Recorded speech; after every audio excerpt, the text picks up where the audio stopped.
As brusuducas, um barão de brica-braca que abrange broquéis de bronéis brunidos. Pode? Fala mais alto pra ver seu ovo. Hã? Eu tô com problema de audição.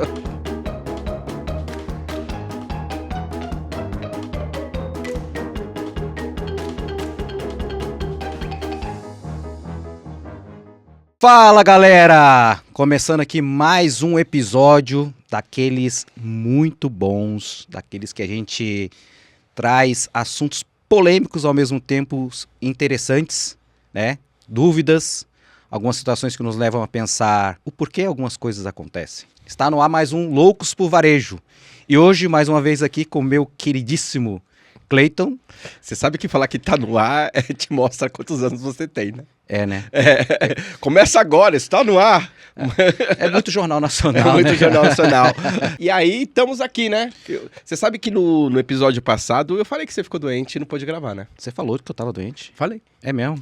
Todo mundo acha que você é uma máquina inabalável, né? É, a gente não adoece, E né? que não adoece, né? E é engraçado porque a gente, mesmo doente, a gente ainda tem aquela preocupação, né? Será que o Cleito tá bem? Que coisa mais linda! Né? Eu fiquei preocupado com você. Eu? Aham. Só porque eu sou desvairado não quer dizer que... Não, eu fiquei preocupado porque eu sabia que você ia falar mal de mim. Mas eu olhei pra câmera e falei, olha, gente, eu sei que vocês estão acostumados com o Edson, mas ele está doente e eu resolvi salvar o lugar. Oi, pessoas. Vocês que acompanham Loucos por Varejo devem estar perguntando, cadê o Edson? Por isso que é importante a gente ter bons amigos que nos salvam no momento, para não deixar você sem ter o seu episódio semanal, para não deixar você sem ter informação, sem ter notícias e ter coisas boas pra gente falar. Então, já que a gente vai falar, eu já vou falar, você que tá aí seguindo, dá o like, gente, se inscrevam no canal, bate na sineta para mais informações, aí você fala assim, é um podcast que fica falando de mercado, Meu irmão, você amanhã vai estar em problemas financeiros, problemas recorrentes, a gente não fala exatamente só dos grandes varejistas ou dos grandes empreendimentos, a gente fala de lugares que afetam diretamente a sua vida. Sim. E é importante porque, como a gente falou nos primeiros episódios, isso é um ciclo 360 onde todo mundo é impactado, né? E você que é consumidor, mas isso não me interessa porque eu não sou empreendedor, eu não tenho mercado, eu não tenho varejo. Mas você é um consumidor do varejo, né? O interessante é que a gente vai falar de um tema hoje, Edson, que é polêmico no sentido de gestões, né? Gestões empresariais, más gestões, né? Iniciativas erradas, né? E uma palavra estranha, né? O cara toma uma iniciativa e tá errado, né? Ideias erradas, assim. E, ao mesmo tempo, são de lugares, de empresas grandes, que quando aconteceu exatamente um desastre com essa empresa, ela mudou toda uma cultura de um mundo inteiro, né? Que é muito louco isso, né? A gente vai falar da má governança. Governança. Tema bem amplo, né? Se a gente parar pra pensar, porque muita gente não sabe o que é governança. Né? Vamos pegar no micro. Eu acho que o micro é a nossa grande solução. Uma governança familiar, né? Ela pode ser mal gerida também, não pode? Pode, não só pode, como existem vários casos de bons negócios, boas soluções. Mas aí eu ainda não quero nem chegar nas empresas, eu quero chegar naquele lugar assim, por exemplo, o cara, de uma certa forma, tem uma estrutura familiar onde há um provedor, eu não estou falando se é homem ou mulher, mas há um provedor do lar, ou pode ter dois, né, a esposa e o marido, ou o marido, ou a mulher, enfim. O casal ali. O casal ali, ele está comprometido a gerir essa família. Eu estou falando de uma família tradicional, uma família que tem filhos, né? Não tô falando de pet, eu tô falando de filhos. E aí eu tava até ouvindo nos Três Irmãos uma pessoa que falou assim, a classe média, de uma certa forma, tenta resolver uns certos problemas onde há falha no Estado. Então ele é obrigado a pagar a sua saúde, as suas escolas e sua moradia. São os grandes três alicerces que tá ali dentro. E aí soma-se a alimentação, senão eles morrem de fome. Que são as necessidades primárias. Primárias. Então ele quer pagar um bom convênio, ele quer pagar uma boa casa, ele quer pagar uma boa escola e ele quer pagar uma boa alimentação. No mínimo, consumir saúde, né? Vamos dizer assim. E acontece que o que eles fazem para manter esses quatro é, de uma certa forma, se desdobrar no trabalho e não conseguir cumprir, às vezes. Aí tira a escola não é tão boa, o convênio não cobre tudo, a alimentação se peca, e aí atrasa o aluguel, ou atrasa a mensalidade da casa. Então, existe também uma microgestão que começa já num pensamento de como eu vou gerir esse lugar, né? Começa bem, né? Porque todo mundo começa com um sonho. Sim. Você se apaixona, casa, Faz planos, projetos de vida e etc. compra aqui a casinha na planta, Uhum. e quando tá lá dentro, a coisa parece que começa... Parece que a foto daquele sonho começa a ficar manchada. Aí tem, antes era mais fácil. Então, qual é o momento que foi mais fácil nessa vida simples, eu tô falando familiar, e de repente começa a tudo ficar mais difícil, né? Uhum. Bom, existe primeiro que a relação entre duas pessoas, independente de classe, independente de gênero, etc., existe um sonho em comum, mas existe também a pessoalidade de cada pessoa, né? Então as pessoas começam a fazer planos de vida, planos de carreira, planos familiar, construir uma família. Esse é o caminho mais bonito que as pessoas começam a enxergar, e isso a gente pode transferir, inclusive, para o mundo dos negócios também. Começa na euforia, né? Começa na euforia, na empolgação na de empolgação. que... Só que, muitas vezes não coloca-se em questão como nós vamos construir isso. Qual vai ser os degraus daqui para frente para que a gente consiga construir isso? O que vai ser necessário? Qual o tamanho desse nosso sonho em termos de impacto financeiro? E até porque não é só questão de ter dinheiro, é questão também de como gerir esse dinheiro, como gerir essas necessidades, ou como que eu vou acompanhar a sociedade a qual eu estou inserido, né? Eu quero participar de uma classe social A, B e C, ou a D para mim já faz sentido. Então, começa-se a ter uma quebra de diferença entre o desejado ao realizado, onde eu começo a ter uma foto de que eu queria viver um padrão classe A, ou B ou C, mas começa a ter custos ou começa a ter condições que não me propiciam isso, mas eu quero estar inserido ali. Então, no caminho, inclusive, da nossa pauta, que é governança, né, começa a ter o sonho versus a construção do sonho versus a realidade em qual eu estou inserido. Tem uma grande diferença nisso. Aí começa-se, sim, nesse caminho a ter esses grandes conflitos, esses grandes desentendimentos de como chegar lá. Você sabe que a minha companheira que me trouxe para a realidade sobre relacionamento, você sabia disso? Ela é? Eu vou te fofocar aqui na frente, eu vou fofocar pra câmera, expondo a minha vida pessoal. Eu estou com ela, acho que uns 4 anos, por aí, é isso? 3 ou 4, eu nunca lembro. Já é uma falha, desculpa! Já peço desculpa, tá? E aí tem uma coisa muito louca, é que no primeiro ano, a gente tava muito grudadinho, com muita certeza que, pela maturidade que a gente tava, ela já tinha uma filha, ela tem uma filha, né? Essa filha ainda existe, e pela essa maturidade a gente... Que é uma querida. Que é um Tasmania, né? Mas é uma querida. E eu olhei pra ela e eu que fiz a proposta. Que tal a gente casar e morar junto? E eu acho que dá certo, porque eu tenho um dinheirinho, você pega, a única coisa que a gente faz, ela mora em São Bernardo, eu moro em São Paulo. A única coisa que a gente faz, encontra o meio do caminho e tá bom. Ela que me trouxe a realidade, ela falou assim, não, eu tô bem onde eu pago barato o meu aluguel, o trabalho é do lado da minha casa, a escola da minha filha é do lado da minha casa... Eu tenho uma condição de vida que eu posso olhar e bancar, e você tá me empurrando só porque a gente tá apaixonado por uma situação que vai gerar conflito.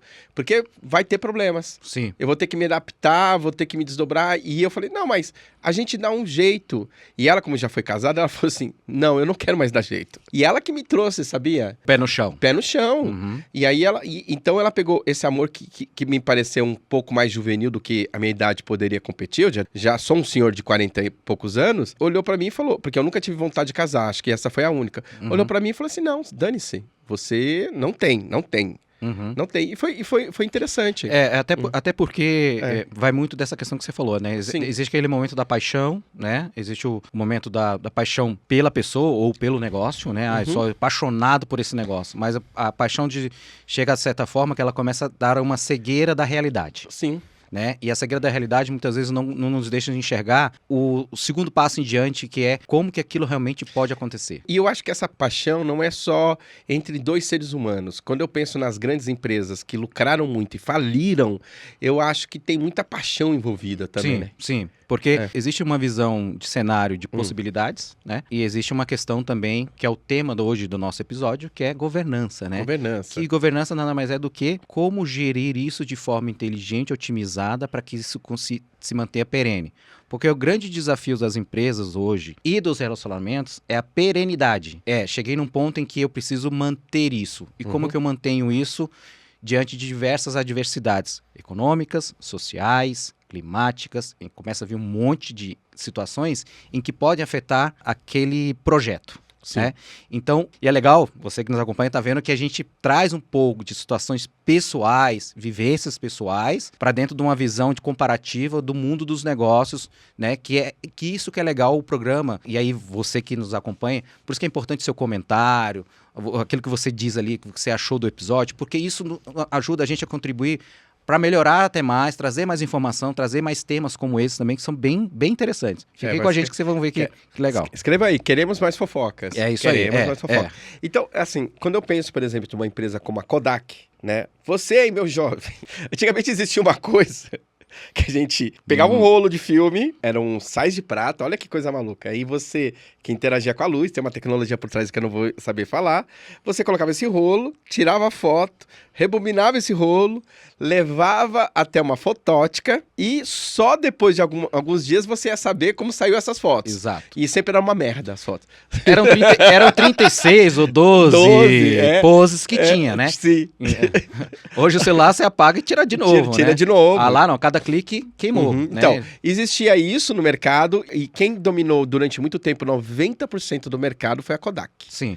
Foi a Kodak, porque a Kodak não apostou somente na câmera, né? Tinha a câmera Kodak e tudo, ele apostou no rolo de filme. Então, ele ganhou dinheiro com o rolo de filme. Sim. Então, a coisa era muito fácil. Ele investia tanto na venda de rolo de filme, como na impressão, né? Impressão. Na própria impressão de rolo de filme. Sim. Você sabe que até hoje, o Japão, principalmente, que é o maior produtor, produz muito filme, muita película para aquelas máquinas Polaroid. É maravilhoso aquilo. Eu gosto. Que a gente tira e ela imprime na hora. Aquilo era revolução, né? Aquilo quando saiu era um sonho de todo mundo ter aquela máquina. Era o mais próximo que a gente tem hoje, né? Que é ver a foto na hora. Na hora. Então, mas você sabe que aquilo ainda é produzido milhões e milhões daquilo até hoje? Sim. Você produz bastante. Meu irmão mora no Japão há alguns anos e trabalhou na Fujifilm. Você trabalhou na Fuji? Trabalhou muito tempo na Fujifilm. E ele estava explicando, né? Eu falei, mas ainda tem tanta saída, demanda disso? Ele falou, sim, tem. E, inclusive, o mercado brasileiro consome bastante isso ainda. Sim. Né? A Mila aqui dos 3 Elementos, a gente tinha uma máquina, ela no começo dos 3 Elementos, ela gostava de tirar foto e imprimir para ter esse registro. Já ficar o registro.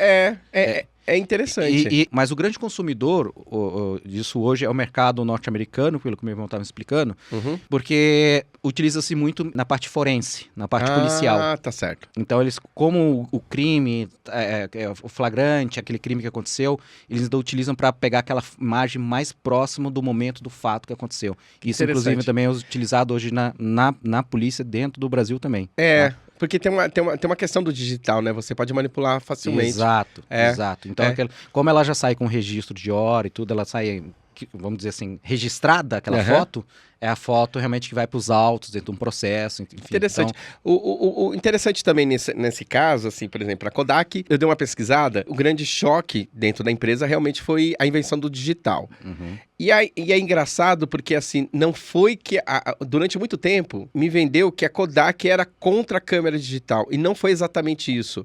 A Kodak, inclusive, investiu na câmera digital. Ele foi contra o compartilhamento das imagens, né? Porque o que acontece? Você hoje tem um celular, você compartilha e se você tem mídia social, você sobe para a nuvem da mídia social. A Kodak ainda quis investir, mesmo no digital, na foto impressa, né? Eu lembro disso, que a gente levava o chip e mandava imprimir, porque as telas dos computadores não eram tão boas assim, a câmera digital não era integrada ao celular, você tinha o celular que você usava para telefonema. Olha. Só era 2 botões, um vermelho e um verde. Vou atender, eu vou desligar.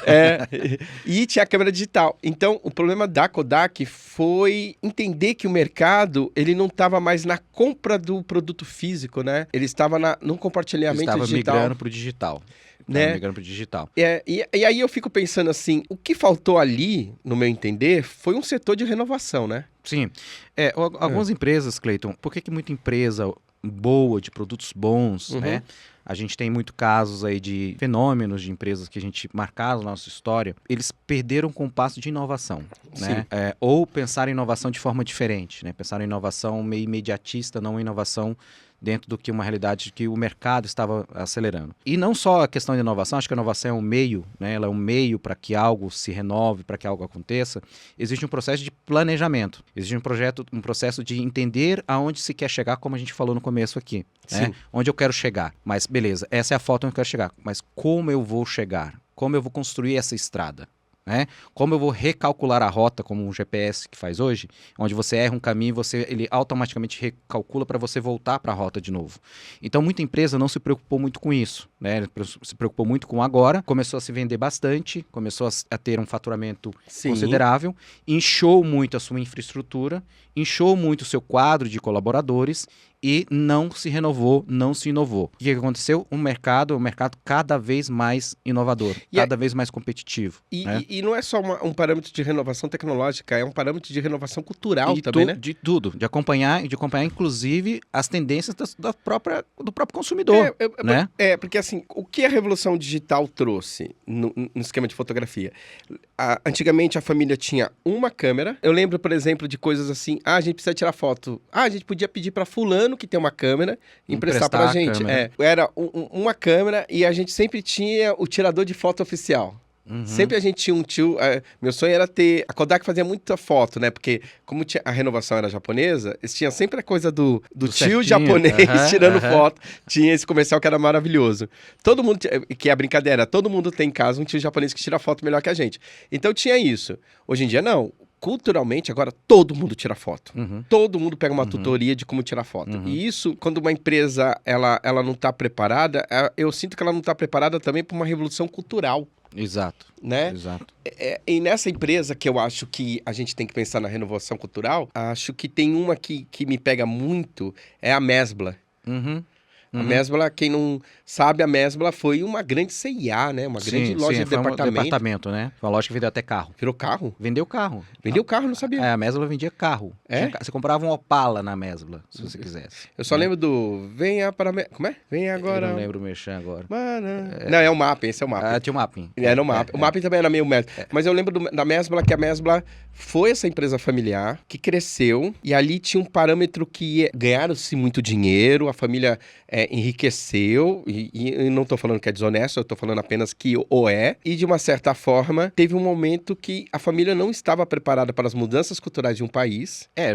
Foi na verdade cultural e econômica, né? Bem na época dos anos 90, quando a gente teve aquele problema, aquela questão da superinflação, tudo que aconteceu, aquele cenário, também dos principais motivos, né? Mas também teve a questão de uma abertura econômica, né? Sim. Outros produtos que só tinha na Mesbla, de repente, você podia vender. Lembra as lojas de R$1,99? Sim. Porque a gente, se você observar, é um efeito sanfona que a gente fala, né? Sim. Então você pega hoje, grandes lojas de departamentos, você encontra de tudo. Sim. Né? Você encontra desde perfumaria a ferramenta, né? Sim. Só que depois houve-se um momento em que foi nichado.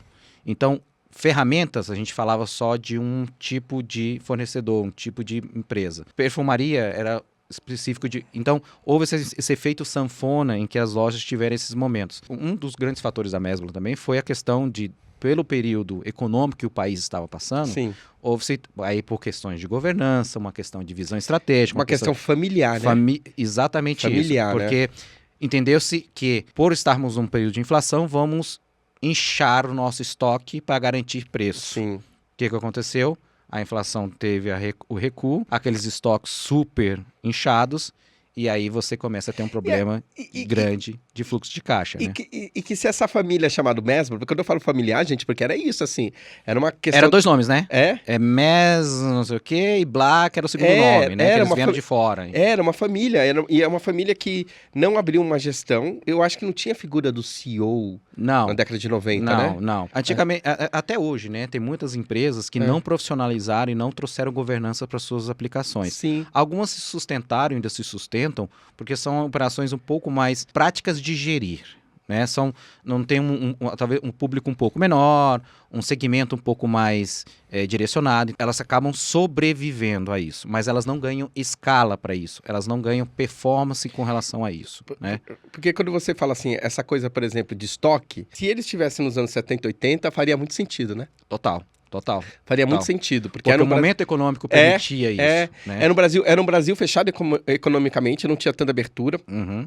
Né? Vide a dificuldade de você ter carro, ter telefone, né? Ter produtos que hoje a gente acha tão básico e na realidade ou você tinha que ir para a Zona Franca de Manaus comprar, ou ir para o Paraguai, ou sei lá, ou ter um tio que veio dos Estados Unidos. Telefone antigamente você tinha que ter ações, né? Você tinha que comprar. O telefone é como se você financiasse um carro hoje na sua faixa de 70, 80 mil reais, né? Era para ter um telefone. Era carérrimo. E aí o que eu acho mais engraçado nessa história, de uma certa forma, é que a Mesbla, ela teve uma ruptura familiar, porque também muito tempo, mesmo as pessoas da família, as pessoas começam a levar isso para um lado muito pessoal, né? Sim. E faltou realmente uma pessoa de fora ali. Sim. Você acaba... O que acontece hoje no cenário de gestão de governança em empresas familiares? Uhum. Né? Existe aquela questão da tradição que veio do patriarca, do criador, né? Isso foi passado para gerações, tanto que fala que uma pessoa cria, outra vai mantendo e a terceira geração destrói tudo, né? Porque é justamente isso. E a visão ela acaba ficando muito fechada, é uma visão muito nichada dentro daquilo que se convive. Quando você traz uma visão de governança de fora, com experiências em outros tipos de segmento, outros tipos de atuação, você consegue ampliar um pouco mais essa capacidade. Por quê? Porque por exemplo, você sabe da sua casa. Você sabe onde é que está cada coisa da sua casa. Mas isso garante que a sua casa esteja realmente organizada da forma como ela tem que estar organizada? Sim. Às vezes não. Sim. Por quê? Porque às vezes a tua visão é uma visão que ela não é contaminada, ela está acostumada com aquilo. E quando você traz uma pessoa, por exemplo, fala, não, mas eu acho que se você pegar esse armário, colocar aqui, fizer isso aqui, aí a pessoa aí ela vai te trazer uma outra visão de panorâmica. Você vai falar, putz, realmente, se isso aqui se mudar, realmente a casa fica melhor, o espaço fica melhor, a adequação da televisão fica melhor para assistir, o cheiro da cozinha realmente vai mudar, porque a canalização... Então, começa a trazer uma visão. Ninguém quer fazer isso na sua casa, né? Cada um quer... Mas na empresa é diferente. Por quê? Porque a empresa, você tem que tirar um pouco a sua pessoalidade de fundador ou de continuador de alguma coisa para uma visão realmente de necessidade de mercado, para uma visão um pouco mais ampla, para uma visão realmente de organização do que se deve fazer e não daquilo que se quer fazer. Existe essa grande diferença. Existe a diferença entre o que a empresa precisa para se manter e crescer, diferente daquilo do que eu quero que a empresa seja. Né? Eu não entendia muito bem essa coisa, por exemplo, quando eu acompanhava essas empresas, vou pegar o exemplo da Apple, né? Que de repente a diretoria afastou o Steve Jobs. Como é que ele afasta o dono? Eu ficava pensando... Que loucura, né? Como assim que eles conseguem? Ele é o dono da porra toda. Não, porque realmente existe uma relação contratual que para garantir a sobrevivência da empresa, às vezes medidas, inclusive, tomadas contra o sócio. É por isso que a empresa, quando ela vai crescendo, contra o dono, né? Ela começa... Existe essa questão, que aí tem uma questão de mentalidade dos fundadores, que é entender isso. Vou continuar sendo eu o comandante do navio e vou deixar o navio a pique, e que vá a pique. E vai a pique, né? Vai. Né? Ou é melhor eu subir para minha cabine premium, dizer para o comandante, eu gostaria que esse navio chegasse a atravessar o Atlântico para lá, mas eu sei que é você que tem que saber pilotar isso aí e deixar ele pilotar. Entendi. Então, e aí muitas vezes acontece isso em muitas empresas. As pessoas fundadoras do navio querem pilotar o navio, só que muitas vezes elas não têm a estratégia de pilotar o navio, como se deve pilotar. Então, por que como as empresas, quando começam a crescer, elas começam a criar toda a sua estrutura de governança? Começam a criar os seus conselhos, né? Por que o Steve Jobs foi afastado? Porque o conselho entendeu que, se não afastasse ele, a operação ia a pique. Afastou-se por um tempo, depois ele retomou. Mas quando ele voltou, houve-se um trabalho que foi feito por um grupo de executivos para que aquilo se mantesse. Então, isso é normal de toda e qualquer empresa grande hoje no mercado, ter esse momento em que os fundadores, quando estão envolvidos na sociedade, eles acabam se afastando um pouco, ficando um pouco mais numa visão estratégica, mas deixando a condução para quem tem que pilotar e tem que entregar aquele resultado lá na frente. E é sempre um choque quando isso acontece. Isso é um choque cultural, isso é um choque muito forte perante a sociedade, né, da empresa, os sócios da empresa, ter essa mentalidade e confiar que isso aconteça. Né? Existe um trabalho também de confiança, existe uma, né, você está colocando o teu filho, a tua empresa, o seu CNPJ, que tem o seu CPF ali, para que uma pessoa conduza aquilo. Por isso que você tem as reuniões justamente de alinhamento de expectativa, de alinhamento de resultados, para ver se realmente aquela condução está para o caminho certo. E nem sempre aquela condução vai ser uma condução que vai me satisfazer 100% o meu desejo. Mais uma vez, o que tem que prevalecer? É o meu desejo ou a necessidade da empresa? Se a sociedade coloca que é a necessidade da empresa, isso já é 80% do caminho andado para que a empresa realmente possa ter sucesso através de uma execução, um trabalho executivo vindo de fora para poder fazer isso. Porque é uma cultura dos anos 2000 para cá, né? Essa coisa esse gerenciamento do CEO e tal. Eu lembro que também a Disney quase faliu, aí contrataram o Michael Jordan, que realmente deu um novo ar para a Disney. Essas renovações é interessante. E aí começou uma coisa nos anos 2000 que eu também achava interessante, eu só fui entender agora. E quando eu falo agora, pessoal, eu fui entender tipo há um mês atrás, há 2 meses atrás. Tô falando sério. A briga das empresas em contratar esses CEOs. É porque existe uma questão que é financeira. Impacto financeiro direto. Sim. Né? Tanto com custo de investimento. Então, a primeira questão é você vai trazer e olhar para essa pessoa, para essa figura, seja um CEO, seja uma equipe de diretoria executiva. Você vai olhar para eles com um olhar de custo ou com um olhar de investimento. Esse é o primeiro ponto.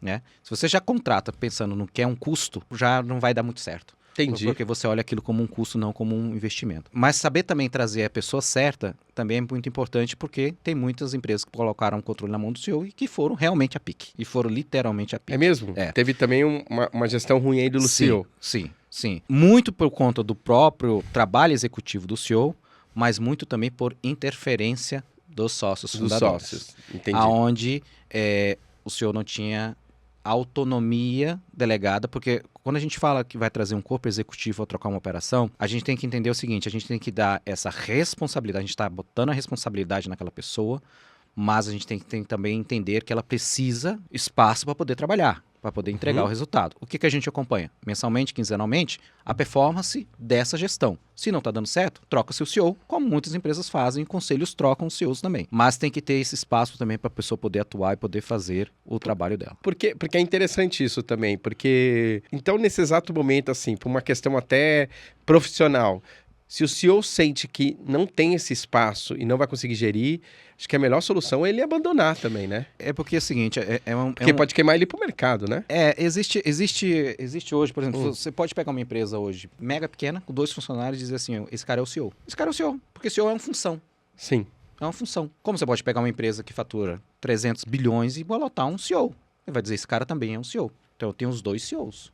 Mas eu tenho um que gere e administra 10 mil reais por ano e tem outro que administra 300 bilhões de reais por ano. Os dois são CEOs. Então vai muito do quem é o profissional que está por trás disso também. Né? Mas ele acaba sendo... Não existe um currículo para ser CEO. Existe uma experiência, uma visão estratégica, uma visão analítica 360, conhecer de processo, conhecer de pessoas, conhecer de sistemas, conhecer de mercado, conhecer de movimento cultural, conhecer... Então, as skills que traz dentro dessa bagagem para você ter assumir essa função é sim um complexo de vivência e de relacionamento muito importante. Mas sim, o CEO, acho que quando ele assume uma responsabilidade, ele não, mais uma vez, ele está ali sim para gerar resultado, para trazer resultado, para performar a empresa e fazer com que a empresa se mantenha no mercado viva, ativa e lucrativa. Porém, existe um processo, como eu te falei, de muitas vezes entender, por isso que vai muito desse entendimento com sócios, com o conselho, com o board, de qual o escopo de trabalho que vocês querem. Então, dentro desse escopo, eu posso colocar alguns limites também de atuação, da qual, se eu não conseguir performar aqui, eu vou parar, aqui eu paro, encerro. Por quê? Porque existe, como você falou, existe uma questão também do meu currículo profissional, né? Existe uma questão também do meu nome perante o mercado, porque eu sou um profissional, né? Então, a gente tem CEOs que já passaram por várias empresas e são cíclicas, né? Existe um ciclo. Observa-se que é muito difícil você ter um CEO com mais de 10 anos à frente de uma operação. Entendi. Por quê? Porque ele vai ali fazer um projeto. Então ele vai pegar uma empresa que está numa situação que a gente fala que é o turnaround, né? Que a gente fala que é fazer essa volta. Então ele vai fazer um projeto de trabalho para os próximos 3, 4, 5 anos, entregar aquela operação dentro de um combinado, seja financeiro, seja de resultados, e é isso. E aí geralmente esse profissional ele carrega consigo uma equipe e vão para um outro projeto. Pode ser dentro do mesmo grupo econômico, sem problema nenhum, mas existe sim essa possibilidade do CEO entender que no meio do processo ele não conseguiu avançar dentro do seu plano de trabalho por questões que sejam dos sócios, fundadores, mercado e etc. E que não é que ele desistiu do projeto, só que o projeto não faz mais sentido, o projeto não tem mais como seguir dentro daquele plano. Por isso que era outra pergunta também que era interessante. O CEO não tem a ver com o segmento da empresa, né? Não. Isso é muito louco. Não. Porque é isso, eu já vi o CEO que estava na... Eu tô falando genericamente, tá, gente? Não quer dizer que foi assim. Mas o CEO que trabalhava no ramo de entretenimento, depois está na área da Coca-Cola, e depois está na... E é o mesmo cara, né? Porque a ideia é administrar. Porque acho que o grande papel do CEO hoje é realmente conectar, tá? Ele precisa conectar. Qual que você acha quando um CEO entra numa empresa? Quais são os problemas mais recorrentes que há? Eu acho que o primeiro ponto é cultural. Cultural. Acho que o primeiro grande desafio de um executivo quando entra numa operação é entender os desafios culturais. Eu digo sempre que, aí, questão de experiência e também de visão, eu digo que o primeiro ponto é cultural. Segundo ponto, processos. Aí sim, entender se os processos estão aderentes ao produto que eu tenho. Aí sempre ouvi, sempre foi assim. Sempre fiz assim. Sempre fiz e deu assim, certo e deu assim. certo, Só que às vezes as pessoas enxergam, né, quando a gente olha para uma operação inteira e você começa a fragmentá-la para você pegar pedaços da operação e trabalhar cada pedaço para depois você juntar o todo, você começa a entender que realmente, eu sempre fiz assim, deu certo no seu quadrado. O quadrado seguinte já não estava dando mais certo o que você fez. Sim. Lá no terceiro já não faz sentido nenhum que você está dizendo que deu certo o seu quadrado. Então acho que por isso que eu falo que eu acho que o primeiro ponto é cultural, mas o grande trabalho de um CEO hoje é realmente conectar isso para entregar isso ao mercado, à sociedade, aos colaboradores e aos sócios da empresa. E muitas vezes isso não é visível num primeiro momento, ou não é reconhecido no primeiro momento. Por quê? Porque existe uma questão do comodismo. Está cômodo viver assim, trabalhar assim, e a gente sempre fez assim, e estamos vivendo assim. Né? Tem empresas familiares que é bem louca, né? Eu já ouvi falar disso, que contrata o CEO para que a empresa cresça, para que a empresa tome rumo ou a empresa saia de uma possível falência, mas que olhe para o mercado e mostre o seu diferencial. E eles limitam o CEO dentro da empresa. Acho isso bem louco, né? Você pode trabalhar no RH menos no financeiro. Financeiro a gente gosta de uma pessoa... Não. Você pode trabalhar no financeiro, no RH, menos no TI. Não, o TI é porque o TI a gente gosta daquele povo, não quer mexer nele. Não, a gente pode trabalhar o TI menos a produção, vai lá. Acontece muito. Isso é uma coisa que realmente pode sim levar um CEO a não conseguir concluir com êxito o trabalho da qual ele foi delegado. Tá? Isso pode sim impactar. Isso também é um dos grandes fatores que fazem que alguns CEOs desistam do projeto. Mais uma vez, o CEO desiste do projeto. Não é por achar que não faz sentido, é porque não consegue executar, como eu te falei, existe um plano de trabalho. Todo CEO ele tem que ter um plano de trabalho, ele tem que ter uma visão do que ele pretende fazer nos 12, 24, 36 meses ou 60 meses dentro daquela operação. É um caminho que precisa ser feito. Então, ele já sabe, dentro do ciclo de 24 a 36 meses, qual é aquele pedaço que precisa ser feito. Então, se aquele pedaço ele sabe que não vai ter como mexer naquele bloco, independente que seja a área, independente que seja um processo ou uma decisão, se ele sabe que ele não vai conseguir mexer naquele bloco, ele não vai conseguir entregar o segundo, o terceiro, quarto que ele precisa entregar. Então isso faz com que realmente ele possa querer recuar e não conseguir entregar o projeto. Então ele, quando é um profissional, ele vai chegar diante do conselho e vai dizer, pessoal, esse bloco, se eu não posso conectar, eu não tenho como entregar o segundo bloco aqui. Então é melhor que a gente repense o projeto, se faz sentido ou não a gente seguir nesse caminho, né? Eu lembro do primeiro Batman do Christopher Nolan. Olha os exemplos que eu vou dar, hein? E é muito engraçado porque o Christopher Nolan, pra mim, não é um grande diretor. Ele é apenas um diretor burocrático que entende a burocracia e entende o que é ser um CEO. Por que eu estou falando disso? Porque o primeiro Batman tem lá...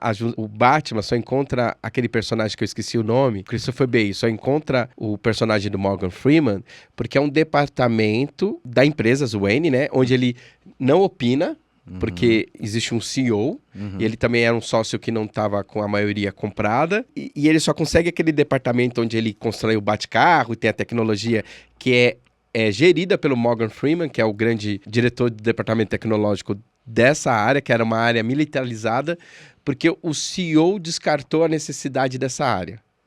Ah, não, essa área deixa. Mas é engraçado que essa área não é inativada, é apenas não tem Ela é só desconsiderada. Desconsiderada. Então, para ele foi legal porque o CEO não tinha a visão toda da empresa. Então, ele pôde usar a própria empresa para poder construir as armas dele. Isso às vezes você consegue sim avançar, ter êxito, porque a empresa por si só ela não é somente uma área, elas são várias áreas, então você consegue avançar com outras áreas. Mas como eu falei, só que você avança com uma limitação. Sim. Porque você precisa de um outro pedaço daquilo para poder conseguir avançar mais. Então, muita empresa, ela às vezes traz uma figura dessa como um executivo sênior para poder operacionalizar isso, mas como eu falei, se ele não tem a capacidade ou se ele não tem o espaço para poder trabalhar e atuar em todas as áreas, por mais que tenha áreas que ele tenha um pouco mais de energia e precisa botar um pouco mais de foco, outras menos, porque aí cada área tem o seu ritmo e sua entrega, mas se ele não consegue conectar todas, eu falo, o CEO não pode ser CEO de 99% da empresa. Ele tem que ser CEO de 100% da empresa. Porque senão que perde uma área promissora, como foi o departamento militar das indústrias Wayne. Exatamente isso. E aí só o bate é uma coisa. E até para fechar, eu gosto muito dessa história de quando a gente fala sobre empresas que perderam a chance de inovação por olhar, não ter alguém lá dentro que fala, não, vamos olhar isso com carinho, investir. Eu gosto muito da história da Blockbuster, que foi a maior videolocadora do mundo, né? Que apostou no espaço físico, no tijolinho, né? E de repente, do nada, apareceu lá uma empresa que queria fazer locação delivery de DVD e ofereceu para a Blockbuster comprar e a Blockbuster rejeitou. E o criador dessa empresa fala que no dia dessa reunião, os diretores da Blockbuster quase riram da cara dele, né? Falaram que aquilo era loucura. Hoje você não sabe quem é a Blockbuster, mas você sabe qual é a empresa que eles negaram de comprar, que é a Netflix. A Netflix, eu acho isso incrível, porque não tinha ninguém para olhar e falar assim, olha, isso é interessante. Negligenciaram a possibilidade de inovar. Eu já trabalhei nos lugares que eu já ouvi isso, sabia? Isso é besteira. Isso é besteira, não vai dar em nada. Não vai dar em nada. Tem gente que paga caro depois por isso. Paga. E o preço que eu falo muitas vezes é falência mesmo de empresas. Muitas empresas faliram por essa negligência ou por essa... Eu digo que é uma espécie de subestimação. Subestimar aquilo que está se trazendo, porque acho que isso não faz sentido, né? Não então, faz sentido, desconsiderar... Eu que sei, né? Eu que tô ganhando dinheiro até agora. Exato. Só que o dinheiro, ele muda de mão, como eu já vi. Muito. Né? É muito louco é muito isso. rápido. E ele muda muito rápido. Então, subestimar a concorrência. Então, você fala, concorrência... dane-se a concorrência. Não subestime a concorrência. Não diga que você é o melhor do suprassumo. Se você acha que você é melhor, continue fazendo, mas nunca subjugue a capacidade do outro, né? Tá aí o caso da Blockbuster, como você comentou. Hoje quem é Blockbuster e quem é Netflix.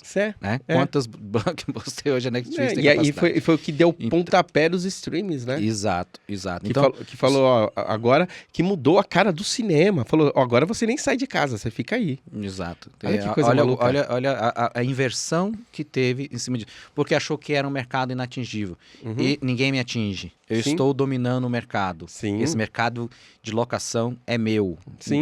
E ela tinha uma postura... A Blockbuster tinha uma postura bem agressiva. Ela fazia uma loja muito próxima da outra para acabar com concorrentes, com pequenas lojas familiares. Eles se canibalizam, né? Se canibalizam. Aí, de repente... E é muito louco. Não tem concorrência, não tem... Aí, quando vem alguém com uma geração, um diferencial, né? Aí, realmente... É ignorado. Ignora, porque que diferencial você tem? O que você tem é um monte de loja aí pagando aluguel.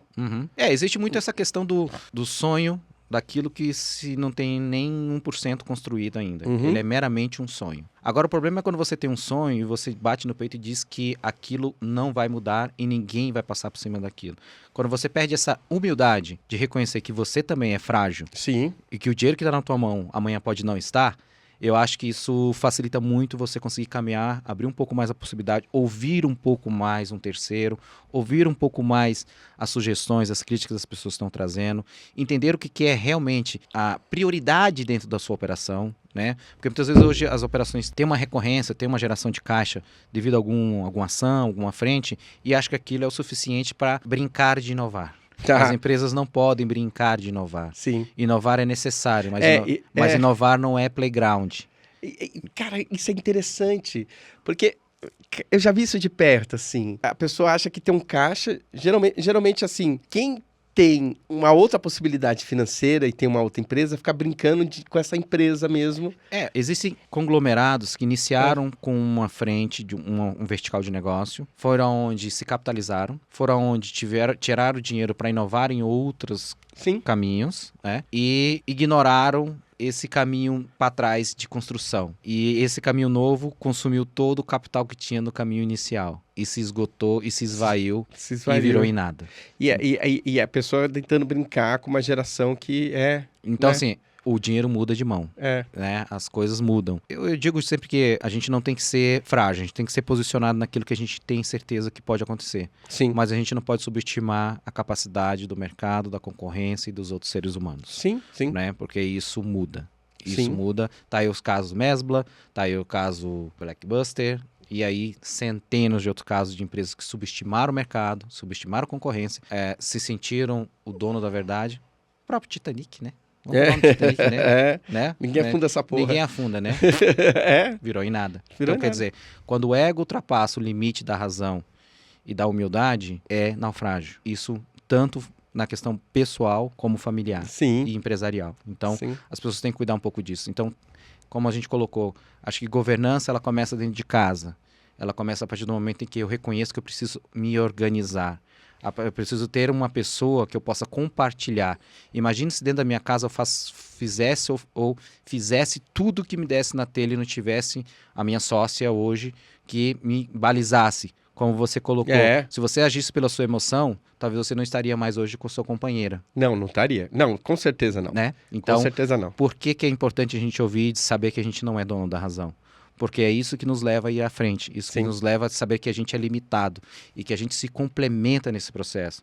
Então, trazer e aplicar a governança da empresa é complementar conhecimento, complementar experiência, é trazer visão de fora, porque a minha visão é a minha visão, a sua visão é a sua visão. Mas tem pedaços da sua visão que complementam a minha visão e vice-versa. E isso é parceria, isso é olhar para frente. Isso é dizer o seguinte, não sou eu quem faço tudo, nós fazemos tudo. Nós somos complementos. Então isso parte desde a questão pessoal para dentro da sua empresa. Então se você pensa em trazer governança, leve governança, mas leve de forma inteligente. Uma vez que você aceita o desafio de aplicar governança, abre espaço para que a governança possa em si trabalhar. Se você não conhece sobre governança, coloque algumas dúvidas aí nos comentários. A gente vai gravar depois outro podcast para falar um pouco sobre as dúvidas que vocês colocarem também sobre governança. Esse processo é um processo que muitas vezes é chato, mas é necessário para sobrevivência, para manutenção. Lembre-se que o CPF ele é passageiro. O CNPJ ele tem que ser perene. Por que eu falo que o CPF é passageiro? Porque eu posso montar uma empresa, que é um CNPJ, fazer ela crescer, ela escalar e vender. Meu CPF não está mais ali, mas o CNPJ continuou. Sim. Então, montem negócios para perenidade. Por quê? Para que vocês possam trazer pessoas boas, para que as pessoas possam reconhecer o que, de fato, elas trazem de valor ali e o que elas podem receber de valor em troca. Comércio, negócio, varejo, business, é isso, é troca. Eu te entrego algo, você me entrega algo e a gente faz as coisas acontecerem. Né? Então, é um pouco disso. E você aí, né? Precisa contratar um governante, uma governanta, uma nani, né? Mesmo que for uma nani. Uma nani, né? Então, para isso, como é que a gente faz para poder ter uma governança no seu canal do YouTube para te ajudar cada vez mais? Se inscreva no canal, bata na sineta para novas notificações e comente aqui embaixo. Gente, é mega importante. A gente está tentando fazer o canal crescer e a gente ainda está tentando entender qual o tema que mais te agrada. Então coloca aqui embaixo, a gente gostaria de ouvir isso, a gente gostaria de ouvir mais sobre empresas que faliram, qual foi o momento errado delas, ou como eu fazer, eu faço bolo em casa, qual é a dica que você me dá? Então tudo é bem-vindo. tudo é bem-vindo, tá? Se inscreva no canal. É isso aí, como o Cleito falou, né? A gente vem cada vez mais se esforçando para trazer conteúdos relevantes, né? Pessoas relevantes aqui também. Vão ter outros entrevistados que já estão aí para vir aí com a gente também, poder contribuir aqui junto no canal, né? Trazer essas informações. Mas o canal é isso, é a gente bater papo, é a gente falar de assuntos interessantes. Mas não só da nossa mente, é coisas que vocês realmente acham que vale a pena a gente conversar. Então, nos ajude aí. Dê o seu like, compartilhe, comente, se inscreva, compartilhe com outras pessoas, peçam para se inscrever, acompanhe a gente no Instagram, no YouTube, no Spotify, tá? Então a gente já está em todas as plataformas e contamos também com sua participação, porque afinal de contas isso aqui é feito para você poder estar com a gente aqui e poder saber um pouco mais desse universo que é o Loucos por Varejo. Então, até a próxima, pessoal. Tchau, tchau, pessoal. Tamo junto. Fui!